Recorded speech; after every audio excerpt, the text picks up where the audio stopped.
It was a beautiful morning on the island of Sodor. Thomas the Tank Engine's blue paint sparkled in the sunshine as he puffed happily along his branch line with Annie and Clarabelle. He was feeling very pleased with himself.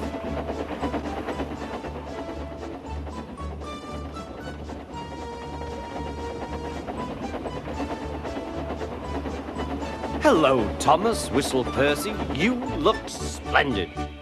"Yes, indeed," boasted Thomas. "Blue is the only proper color for an engine." "Oh, I don't know. I like my brown paint," said Toby. "I've always been green. I wouldn't want to be any other color either," added Percy. Well, anyway, huffed Thomas, "blue is the only color for a really useful engine. Everyone knows that." Percy said no more. He just grinned at Toby. Later, Thomas was resting when Percy arrived. A large hopper was loading his freight cars full of coal. Thomas was still being cheeky. "Careful," he warned.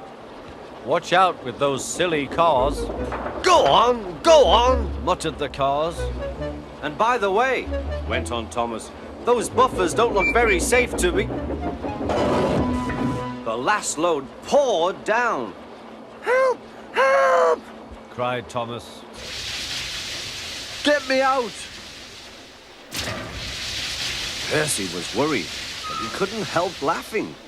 Thomas's smart blue paint was covered in coal dust from smoke box to bunker.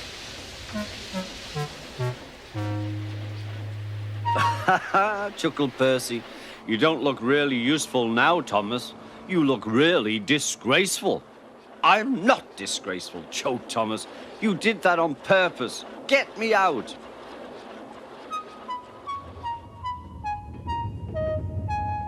It took so long to clean Thomas that he wasn't in time for his next train. Toby had to take Annie and Clarabelle. "Poor Thomas," whispered Annie to Clarabelle. They were most upset.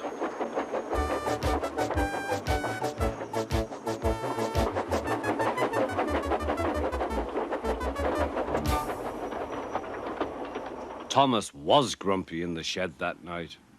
Toby thought it a great joke, but Percy was cross with Thomas for thinking he had made his paint dirty on purpose.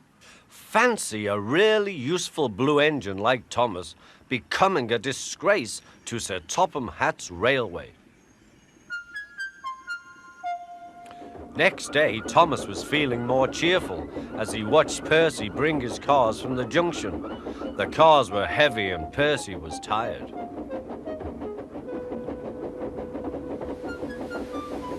"Have a drink," said his driver, "then you'll feel better." The water column stood at the end of the siding with the unsafe buffers. Suddenly, Percy found that he couldn't stop. The buffers didn't stop him either.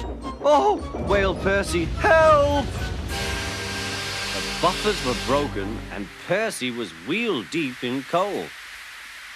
It was time for Thomas to leave. He had seen everything.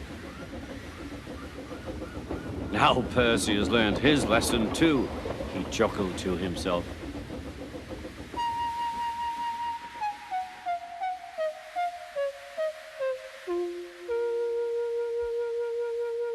That night, the two engines made up their quarrel.